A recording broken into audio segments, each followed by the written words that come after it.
Hello, this is Paul Seils from Stop 5G Global. I'm very proud to have with me Dr. Russell Cooper. Thank you for joining us. Thank you, Paul. It's my pleasure. Lovely to be here. Thank you. You've got quite a reputation in relation to your knowledge. So you're a GP, but you also have skills in EHS, EMR, etc. Can you just tell us a little bit about your background and what brought you to this place and time? So I have my original training as a medical doctor, and I have done advanced training in nutritional and environmental medicine. So I have fellowships with the Australian College of Nutritional Medicine. I have a fellowship of herbal medicine. I'm board certified in anti-aging medicine, which embraces a multitude of chronic diseases, including mitochondrial issues, so people who have chronic fatigue-like syndromes and other illnesses of chronic ill health. We investigate, and we investigate thoroughly, and we have a treatment profile for that to help them where very little help is often available. And so it's not...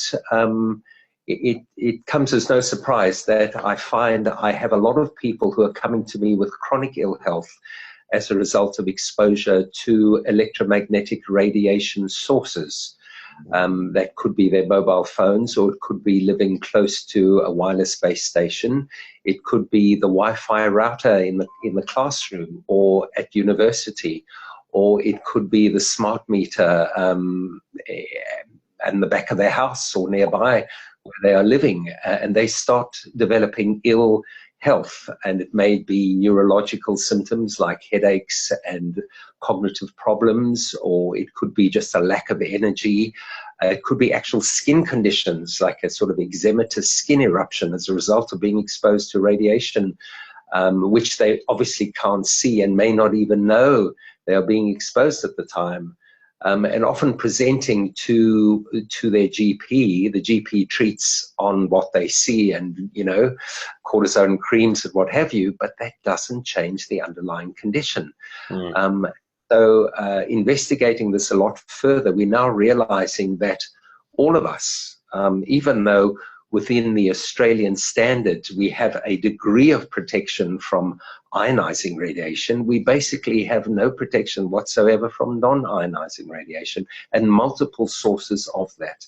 And what concerns me profoundly is the promiscuous rollout of the Internet of Things without any research whatsoever. Not only are there not cell studies, not only are there not animal studies, there are no human studies, neither short-term nor long-term. Imagine if somebody stood up on a stage from a pharmaceutical company and said, I've got what I believe is a wonderful drug. We haven't done cell studies, we haven't done animal studies, we haven't done human studies, but we believe this chemical is safe, and we want everyone in the population to experience the wonderful benefits of this drug.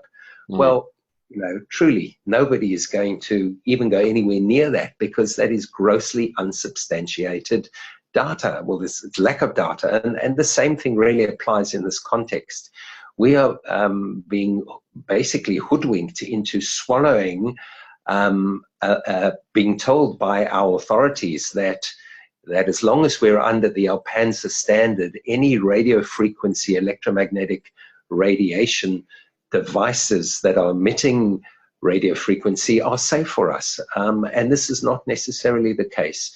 Remember, on an individual basis, each person has their own unique set of circumstances, in that it's not how many meters they are away from a wireless base station, a mobile phone tower. It's all the other confounding variables. It's the sort of the triangulation of all the towers in the vicinity cross-reacting at a certain point. It's the smart meter on their house. It's where the power board is in relation to their bedroom. It's their own Wi-Fi routers in their house, their mobile phone, all electronic devices, and all the electric and magnetic energy devices that they're exposed to as well, because our body has to handle the sort of sum of all these exposures, and to deal with that and to leave us in a good state of health. Now it's unraveling the biochemistry behind this that now gives us insight into the fact that when people develop an illness related to electromagnetic radiation, a lot of the psychologists at the moment who are anti EMF sickness, for want of a better word, which I'll explain in a moment, have developed a concept that this is idiopathic environmental intolerance attributed to electromagnetic fields. And it's purported that what people who believe they have an EMF-related illness, that this is really nothing other than what is known as the nocebo effect, or basically they believe that they are being sickened by the technologies, but in fact, according to the psychologists, it's a non-event. They are, for want of a better word, emotionally disturbed. However, we now have the biological markers. So we've got biomarkers for electromagnetic hypersensitivity, which has been written about by a lot of researchers, but the work that I follow principally is from Professor Belpomme and colleagues from France, where he and his colleagues have clearly elucidated that people who have chemical sensitivity syndrome and electromagnetic sensitivity syndrome have a range of markers essentially to do with inflammation and to do with oxidation.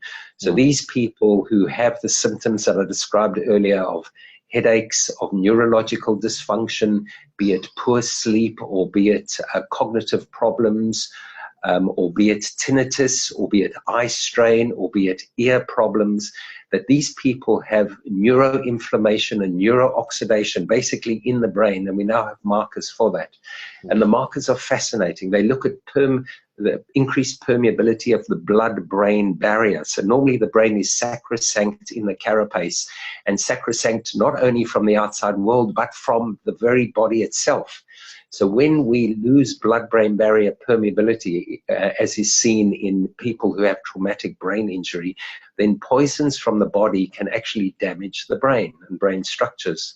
So we have a marker for blood-brain barrier permeability, and we have a marker for brain proteins that are damaged by free radicals, and the free radicals are generated by electromagnetic radiation. The worst of these free radicals is called peroxynitrite, which is a combination of nitrosative stress and superoxide. So oxygen free radicals called reactive oxygen species and nitrosative species or nitrogen reactive species join together to form what I call the Voldemort of free radicals, which is peroxynitrite. And this free radical damages brain structures, and we can measure the damage of the amino acid tyrosine. So it's called nitrotyrosine as a marker of free radical damage. We also know that the body has homeostatic or adaptive mechanisms, and this is sponsored by the heat shock proteins. And in any homeostatic mechanisms, it's an adaptable mechanism trying to bring our body back to a reference point of normality. So what we find with heat shock proteins in these patients is the levels go sky high, meaning that massive amounts of heat shock proteins are being secreted to try to bring about a state of balance. But the converse is true too, that if the heat shock proteins drop dramatically below the reference range, then a person is even more damaged. So then we measure these heat shock proteins. We measure lipid peroxidation markers like malondialdehyde in the urine, which is breakdown of or oxidative damage to fats. And obviously the brain is a fatty organ. We can measure melatonin levels in the urine. And melatonin is this extraordinary one-stop shop hormone, which acts as a potent antioxidant and anti-cancer hormone to protect us. As you know, melatonin is secreted at night in the depth of the night. And melatonin levels across the board globally are reduced in people suffering from EHS. And then we also have a marker called 8-hydroxydeoxyguanosine, which is a marker of DNA damage.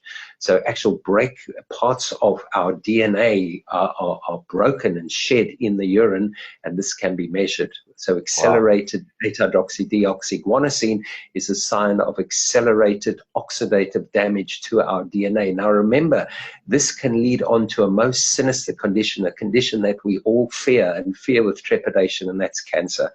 And it's not a very long, it's not a leap of faith, but it's actually, there's a well-trodden pathway that there's only a certain amount of oxidative damage that the body can take before DNA is so profoundly damaged that we start forming oncogenes, which are cancer genes, and those genes can cause major harm, termination of our life. Yeah, so that breaks down and then passed through the urine, and that's able to be measured and tracked through the...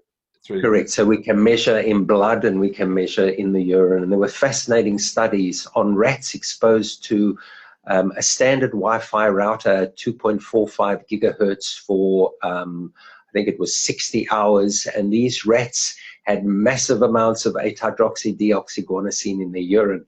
Now, when you think of it, we have Wi-Fi routers going all the time in our homes. We get in our cars, we go to work, and then there are Wi-Fi routers at work. So for all intents and purposes, we are exposed to close to 24 hours a day Wi-Fi radiation at 2.45 gigahertz. And that was sufficient to cause a massive DNA damage in these rat studies. So, we're looking at technology that is surprisingly, increasingly shown to be harmful to human health and should not be underestimated. The fact that not many people obviously get sick when a router is turned on or when they use their mobile phone does not mitigate the fact that these are safe instruments to play with and to take no notice of. We enjoy what they offer us. We enjoy what they give us and the connectivity that they provide us, which is amazingly alluring and lucrative for what it offers. But it comes with a price tag potentially to our health. Exactly. And also particularly in relation to the anticipated rollout without consent of 5G and that potential frequency being 100 times plus stronger. Correct, but always remember that 5G adds in layers of complexity way beyond 3G and 4G, in that there are studies which show that there is undoubted mitochondrial damage. So the very powerhouses of our cells are damaged and break ATP, an enzyme called ATPase increases and breaks down ATP, which is our source. It's like our body electricity. But more than that, there are studies to show demyelination of the nerve sheath of the myelin, which protects our nerves.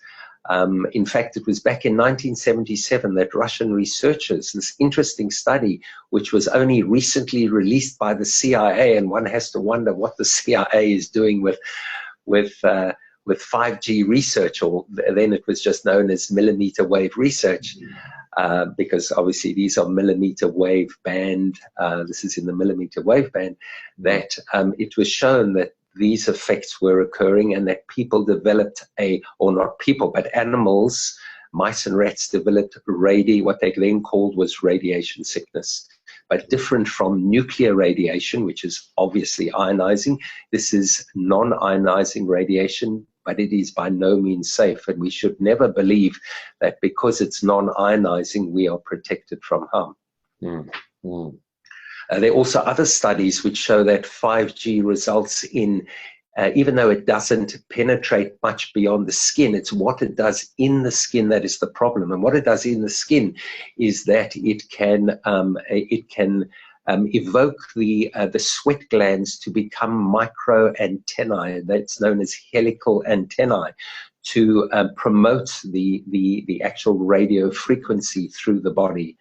But more than that, they've actually found genetic mutations, 5 very important genes after keratinocytes, which are skin cells, were exposed to 60 minutes, or no, 6 hours of radiation in the low gigahertz bandwidth, that genes mutated. And some of these genes are genes that protect us from cancer. So when a gene that is supposed to protect us from cancer mutates, suddenly it loses its protective gene expression function. And so one can then extrapolate and see that we're looking at a lot of trouble with regard to health in the context of 5G rollout. Yeah, yeah. Wow, that's a big download, a lot to take on board. And okay. You've also kindly